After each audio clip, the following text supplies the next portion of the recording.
Eu não sei nem por onde começar, porque até hoje me dói lembrar de tudo o que aconteceu. Essa história é feia, confusa, e até hoje me pergunto como eu fui capaz de viver algo tão absurdo e ao mesmo tempo tão real. Eu tinha 22 anos quando comecei a namorar o Caio. A gente se conheceu na faculdade. Ele era veterano, fazia engenharia civil e eu estava no meu 2º semestre de arquitetura. Sempre admirei o jeito seguro dele. A forma como ele me protegia, como parecia maduro. Eu achava que tinha encontrado um homem para minha vida. O namoro evoluiu rápido. Em menos de 6 meses, já dormíamos juntos quase todo final de semana. E ele começou a me levar com frequência para a casa dos pais dele. A mãe era super acolhedora, mas foi o pai dele que me deixou desconcertada. O nome dele era Gustavo. Tinha 48 anos na época, corpo de quem malha, jeito sério, calado, daqueles que impõem respeito. Mas o que me incomodava era o olhar. Ele me olhava diferente. Não era olhar de sogro, era olhar de homem. No começo eu pensei que era coisa da minha cabeça. Mas teve uma vez, um jantar em família, em que eu fui pegar uma taça na cozinha e ele apareceu atrás de mim, sem ninguém por perto. Ele encostou no meu ombro e disse: "Você é muito linda. O Caio tem sorte." Eu dei um sorriso sem graça, fingi que não entendi. Voltei para a sala com o coração acelerado. Mas foi aí que comecei a notar as pequenas coisas. Os toques demorados demais, os olhares atravessados, os elogios soltos. Mesmo assim, eu nunca pensei que aquilo pudesse ir tão longe. Eu amava o Caio. Eu queria uma vida com ele.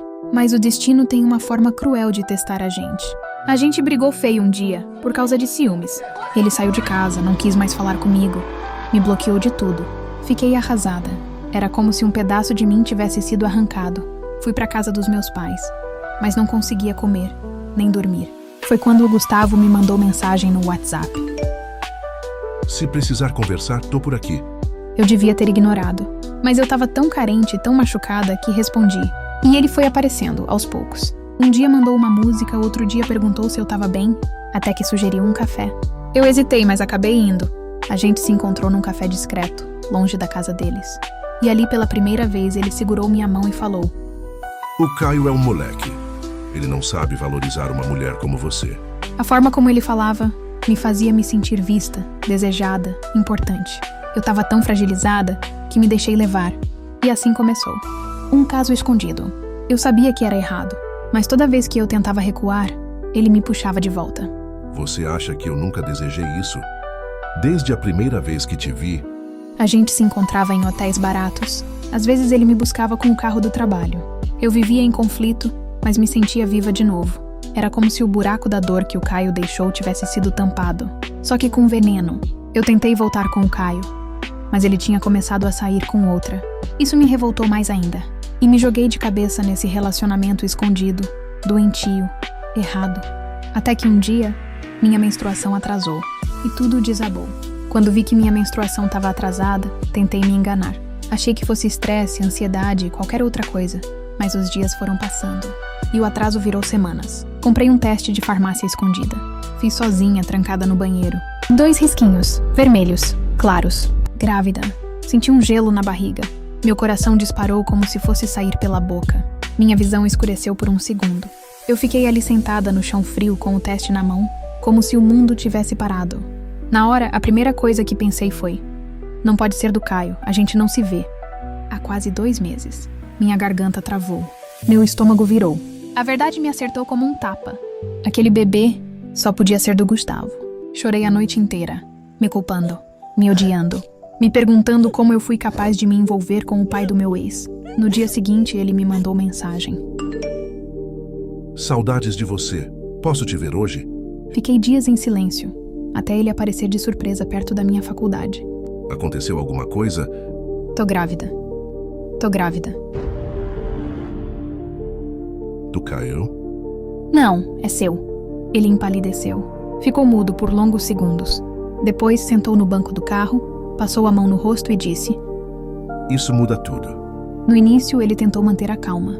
Disse que me apoiaria, que ninguém precisava saber, que poderíamos resolver isso entre nós. Mas com o passar dos dias, ele começou a mudar. As mensagens diminuíram. Os encontros cessaram. Quando nos víamos, ele parecia distante, tenso. Até que uma noite ele apareceu na minha porta desesperado. "Você não entende. Se isso vier à tona, minha vida acaba. Meu casamento, minha família, minha reputação." "E a minha vida, Gustavo?" Eu tô carregando um filho seu. Ele queria que eu fizesse um aborto. Disse que me ajudaria financeiramente, que ninguém precisava saber. Mas eu não consegui. Aquilo já não era mais só um erro, era uma vida. E por mais que eu estivesse confusa, com medo, arrependida, eu não conseguia tirar. Fui embora da cidade. Fiquei na casa de uma prima em outra região. Queria fugir do escândalo, dos olhares, da vergonha. Só que o destino não me deixou esquecer. 2 meses depois, recebo uma ligação da mãe do Caio. Filha, você está bem? Recebi uma mensagem anônima dizendo que você está grávida e que o Gustavo pode ser o pai. Isso é verdade? Meu mundo caiu. A bomba tinha explodido. E eu não sabia quem tinha acendido o pavio. Quando a mãe do Caio me ligou, meu corpo tremeu inteiro. Eu não sabia se desligava, se confessava, se fugia para sempre. Só consegui responder. Quem te contou isso? Alguém mandou uma mensagem anônima. Só dizia isso. Mas eu preciso ouvir da sua boca. A voz dela tremia. Parecia mais assustada do que revoltada. Eu chorei tanto que mal conseguia falar. Não teve como mentir. É verdade. Eu tô grávida. E o pai é o Gustavo. Do outro lado, silêncio. Um silêncio que parecia arrastar os segundos como uma tortura.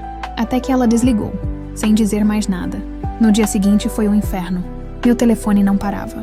Mensagens, ligações, ameaças, tudo vindo da família dele. Gustavo me mandou um áudio. Você destruiu a minha vida. A minha esposa saiu de casa, o Caio tá transtornado.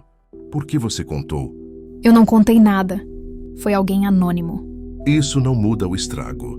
Você tinha que ter feito o que combinamos. Ele me culpava por tudo. Como se eu tivesse planejado aquilo. Como se eu quisesse destruir a família dele. E o pior foi o Caio. Ele me mandou uma mensagem que até hoje me queima. Você podia ter me traído com qualquer um, mas com o meu pai?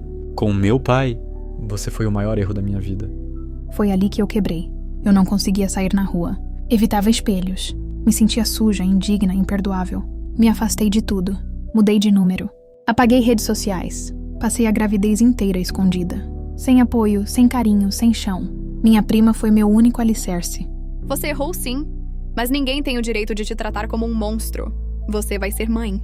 Isso agora é maior do que qualquer erro. Essas palavras me seguraram. Eu precisava sobreviver. Por mim e pelo bebê. O parto foi difícil. Eu tive complicações. Precisei de cesárea de emergência. Quando ouvi o primeiro choro do meu filho, eu desabei. Era como se tudo tivesse valido a pena. Só por ele. Mas o mundo não esquece. E eu sabia que um dia ele ia querer saber. Quem é meu pai? Os primeiros meses foram os mais solitários da minha vida. Eu cuidava do meu filho com o pouco que tinha, fazendo bicos, recebendo ajuda de uma tia distante, tentando manter a cabeça erguida mesmo com o peso da vergonha. Gustavo nunca mais me procurou. Sumiu, fingiu que nada aconteceu. E eu preferia assim. Ter ele por perto era reabrir a ferida. Era lembrar do erro todos os dias. O Caio também sumiu. Bloqueou tudo, mudou de cidade, e eu entendi. Eu fui uma cicatriz que ele jamais vai apagar. Meu filho crescia saudável, lindo, com olhos que lembravam tantos do Gustavo que doía olhar às vezes. Mas eu não queria que ele carregasse o fardo dos meus erros. Ele não tinha culpa. Ele era só amor, só pureza. Quando ele fez 4 anos, me perguntou: Mamãe, cadê meu papai? Aquilo me cortou. Eu respirei fundo, sentei ao lado dele na cama e disse: O seu papai foi embora. Mas você tem a mamãe que te ama mais que tudo. Ainda não era a hora da verdade. Eu sabia que um dia eu teria que contar. Mas ele era só uma criança, e eu não podia transferir para ele o peso de uma história que nem eu sabia como explicar. Aos poucos, reconstruí minha vida. Voltei a estudar, consegui um trabalho fixo, aluguei um cantinho só nosso, e foi aí que recebi uma mensagem inesperada. Era do Gustavo. Soube que você tá trabalhando numa escola infantil. Posso ver meu filho? Meu coração gelou. Eu não queria reabrir aquele capítulo. Mas ao mesmo tempo, ele tinha o direito. A gente se encontrou num lugar neutro. Um parquinho público. Ele chegou com o rosto mais envelhecido, os olhos cansados, e parecia encolhido diante do menino. O meu filho olhou para ele sem saber quem era. Oi, moço. Oi, campeão. Eu fiquei observando aquilo com uma mistura de dor e raiva. O homem que um dia me fez acreditar em carinho era só um estranho agora. Depois de meia hora, ele veio até mim. Ele é lindo, eu sinto muito. Agora não importa mais. Você acha que um dia ele pode saber quem eu sou? Quando ele for forte o suficiente para entender que você nunca foi. Ele chorou, pediu perdão, disse que o casamento dele acabou. que vive sozinho, que se arrepende. Mas não pediu pra voltar. Só pediu pra tentar ser um pai presente. Eu deixei a porta entreaberta. Por ele? Não. Mas pelo meu filho.